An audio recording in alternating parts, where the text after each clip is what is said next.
एक खूबसूरत गांव के किनारे दो बहनें रहती थी, जिनके नाम अमना और मीशो थे। दोनों बहनें बहुत प्यारी, बहादुर और सपने देखने वाली लड़कियां थीं। उन्हें जादुई कहानियां सुनना, रंग बिरंगे फूल तोड़ना और बादलों को देखते हुए नई नई बातें सोचना बहुत पसंद था। एक दिन बारिश के बाद आसमान में एक बहुत बड़ा और चमकता हुआ इंद्रधनुष दिखाई दिया। उसके रंग इतने सुंदर थे कि पूरा गांव जगमगा उठा। सब लोग खुशी से उसे देख रहे थे, लेकिन अमना की नजर अचानक इंद्रधनुष के आखिरी सिरे पर जाकर रुक गई। मीशो, देखो, ऐसा लग रहा है जैसे वहाँ कोई महल चमक रहा हो, अमना ने हैरानी से कहा। मीशो ने ध्यान से देखा तो सच में दूर पहाड़ों के पीछे हल्की सुनहरी रोशनी चमक रही थी। शायद वहाँ कोई खजाना हो, मीशो खुशी से बोली। दोनों बहनों के दिल में जिज्ञासा जाग उठी। अगली सुबह वे एक छोटा सा बैग, थोड़ा खाना और अपनी दादी की दी हुई चांदी की घंटी लेकर सफर पर निकल पड़ी। रास्ता आसान नहीं था। पहले उन्हें एक घने जंगल से गुजरना पड़ा, जहाँ पेड़ों की शाखाएं अजीब फुसफुसाहट कर रही थी। तभी एक छोटा सा खरगोश उनके सामने आया। उसके कान नीले थे और आंखें तारों की तरह चमक रही थी। अगर तुम इंद्रधनुष के महल तक जाना चाहती हो तो मेरे पीछे आओ, खरगोश ने नरम आवाज में कहा। दोनों हैरान रह गई, लेकिन उसके पीछे चल पड़ी। कुछ देर बाद वे एक चमकती हुई झील के पास पहुंची। झील का पानी शीशे की तरह साफ था, लेकिन उसके बीच में एक टूटी हुई नाव तैर रही थी। इस झील को सिर्फ सच्चे दिल वाले ही पार कर सकते हैं, खरगोश बोला। अमना और मीशो नाव में बैठ गई। जैसे ही नाव आगे बढ़ी, झील के अंदर रंग बिरंगी मछलियाँ चमकने लगी। अचानक आसमान में काले बादल आ गए और तेज हवा चलने लगी। मुझे डर लग रहा है, मीशो कांपती आवाज में बोली। अमना ने उसका हाथ कसकर पकड़ लिया। हम साथ हैं, कुछ नहीं होगा। उसी समय दादी की दी हुई चांदी की घंटी अपने आप बजने लगी। उसकी आवाज सुनते ही बादल हट गए और झील के बीच में सुनहरा रास्ता दिखाई देने लगा। दोनों बहनें हैरान रह गईं।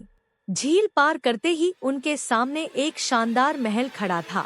महल के मीनार इंद्रधनुष के रंगों से चमक रहे थे। दीवारों पर जुगनुओं जैसी रोशनियां नाच रही थी और हवा में मीठी खुशबू फैली हुई थी। महल का दरवाजा धीरे धीरे खुला और अंदर से एक सुंदर परी बाहर आई। उसके लंबे सुनहरे बाल थे और उसके पंखों से रंगीन रोशनी निकल रही थी। स्वागत है, बहादुर बच्चियों, परी मुस्कुराकर बोली। यह परियों का महल है, जो सिर्फ उन्हीं लोगों को दिखाई देता है जिनका दिल साफ होता है। अमना ने हैरानी से पूछा, क्या सच में यहाँ परियां रहती हैं? परी हंसने लगी। हाँ, लेकिन हमारा जादू खत्म होता जा रहा है। इंद्रधनुष का दिल चोरी हो गया है और अगर वह वापस नहीं आया तो यह महल हमेशा के लिए गायब हो जाएगा। हम आपकी मदद करेंगे, दोनों बहनों ने एक साथ कहा। परी उन्हें महल के अंदर ले गई। वहाँ हजारों छोटी छोटी परियां उदास बैठी थी। महल के बीच में एक बड़ा सा क्रिस्टल था, जो बुझ चुका था। इंद्रधनुष का दिल एक अंधेरी गुफा में छुपा है, जहाँ सायों का राजा रहता है, परी ने बताया। अमना और मीशो तुरंत निकल पड़ी।